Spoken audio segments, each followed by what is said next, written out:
সবাই যিনি দলনেতা ছিলেন এর আগে তৃণমূলের কল্যাণবাবু, গত লোকসভা নির্বাচনের সময় তার বিরোধী যে প্রার্থী দীপশিতা ধর সম্পর্কে যে ধরনের মন্তব্য ইত্যাদি করেছিলেন, আমাদের তখন একটা ধারণা তৈরি হয়েছিল যে তৃণমূল এত বড় বড় কথা বলে, নারী স্বাধীনতার কথা বলে, মহিলাদের ক্ষমতায়নের কথা বলে, তারা নিশ্চয়ই কোনো ব্যবস্থা নেবে।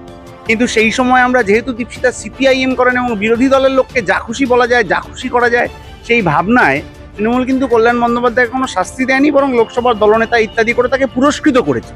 ফলে এইটা যে তৃণমূল আসলে মহিলাদের অসম্মান করা হচ্ছে বলে, ওই তার কি সতীর্থ যে সাংসদ তাকে অসম্মান করা হয়েছে বলে এই শাস্তি দেওয়া হয়েছে, এটা আমার মনে হয় না। ওদের নিজেদের মধ্যে সবসময় দড়ি টানাটানির খেলা চলতে থাকে, তো কখন কে কোন শিবিরে, কখন কে কার পক্ষে, সেই দলের ভেতরের দড়ি টানাটানির জন্যই এই অবস্থা হয়েছে। কিন্তু মহিলাদেরকে সম্মান দেওয়া, এটা যে তৃণমূলের ডিএনএতে নেই, এটা বোঝাই যায়। কল্যাণ বন্দ্যোপাধ্যায়কে কোনো রকম এই ধরনের শাস্তিমূলক বা সতর্কতামূলক কিছু করা হয়নি। অনুব্রত মণ্ডল যে ধরনের ভাষা ব্যবহার করেছিলেন তারপরেও করা হয়নি। আরজিকর থেকে আরম্ভ করে সাউথ ক্যালকাটা ল কলেজ যে টানা ঘটনাক্রম চলছে এবং তৃণমূল তাতে কার্যত অভিযুক্তদের প্রশ্রয় দিচ্ছে। কল্যাণ বন্দ্যোপাধ্যায় বিস্ফোরক হয়েছেন মানে অতীত তার ভাষা, শব্দচয়ন ইত্যাদি আমরা দেখেছি।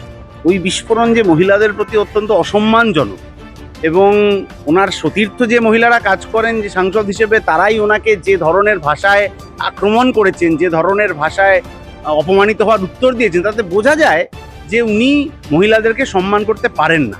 ফলে এই ধরনের মানুষ তিনি সংসদে কোনো একটা রাজনৈতিক দলের প্রতিনিধিত্ব করছেন, এটা বাংলার, ভারতবর্ষের সংবিধান, তার সংসদ ব্যবস্থার প্রতি একটা লজ্জা।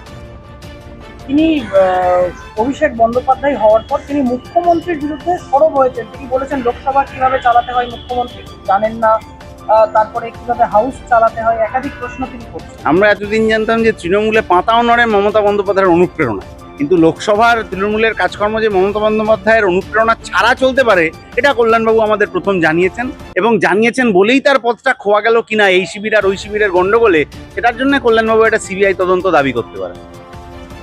তৃণমূলের অন্যান্য সাংসদরা নাটক করছে, থিয়েটার করছে, কিন্তু লোকসভায় কেউ হাজির হচ্ছে না। এটা তো সাধারণ মানুষ বলছেন। কল্যাণবাবু আজকে বলেছেন কি কে বলেছেন সেটা আমি বলতে পারবো না, কিন্তু সাধারণ মানুষ বলছেন যে যখন এনআরসি সিএ নিয়ে গোটা দেশ উত্তাল, ভোটাভুটি হচ্ছে সংসদে, তখন তৃণমূলের একের পর এক সাংসদ সেখানে উপস্থিত হননি, ভোট দেননি এনআরসি সিএ ইত্যাদির বিরুদ্ধে।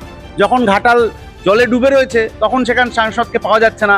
যখন যাদবপুরে একের পর এক গন্ডগোল হচ্ছিল, যাদবপুরে আগের সাংসদকে পাওয়া যাচ্ছিল না। এবার এই ধরনের কোনো একজন মানুষ, তিনি তার শিল্প সত্তাকে বজায় রাখবেন, তিনি তার কাজ করবেন, তাতে কোনো অসুবিধা নেই। কিন্তু সেই কাজ করতে গিয়ে, তার শিল্প সত্তা বজায় রাখতে গিয়ে, তার অন্য কাজ করতে গিয়ে যদি ঘাটালের মানুষ কোনো সহযোগিতা না পান, গোটা পশ্চিমবাংলার শিক্ষা ব্যবস্থাটা লাটে উঠে গেল, কিন্তু শিক্ষামন্ত্রীকে নাটক করার বাইরে আমরা মানুষের জন্য কাজ করতে দেখতে পেলাম না, তাহলে তো সেই মানুষগুলোর প্রতি মানুষ আঙ্গুল তুলবেন। নাটক করা নিয়ে, সিনেমা করা নিয়ে, গান গাওয়া নিয়ে মানুষের কোনো কথা নেই, কিন্তু তার পাশাপাশি যে দায়িত্ব তারা গ্রহণ করেছে, অভিনেতা হিসেবে কাজ করার পাশাপাশি জনগণের সেবক হিসেবে যে দায়িত্ব পালন করেছেন, সেটা শিক্ষামন্ত্রী হন কি, সাংসদ হন কি, অন্য কেউ হন, তারা যদি সেই দায়িত্ব পালন না করেন, তাহলে স্বাভাবিক মানুষ তার বিরুদ্ধে কথা বলবেন। ঘাটালের মানুষ ডুবছে। গতকাল মুখ্যমন্ত্রী গেলেন ত্রাণ শিবিরে, সেখানে খাবার বিতরণ করলেন। যাদেরকে খাবার বিতরণ করলেন, ঘাটাল মাস্টার প্ল্যানটা কবে রূপায়িত হবে সেই সম্পর্কিত একটা কথাও কিন্তু কালকে বলে আসতে পারেননি। এবং এতদিন ধরে ঘাটাল ডুবছে, সাংসদ কিন্তু মুখ্যমন্ত্রী যাওয়ার আগে একদিনও যেতে পারেন।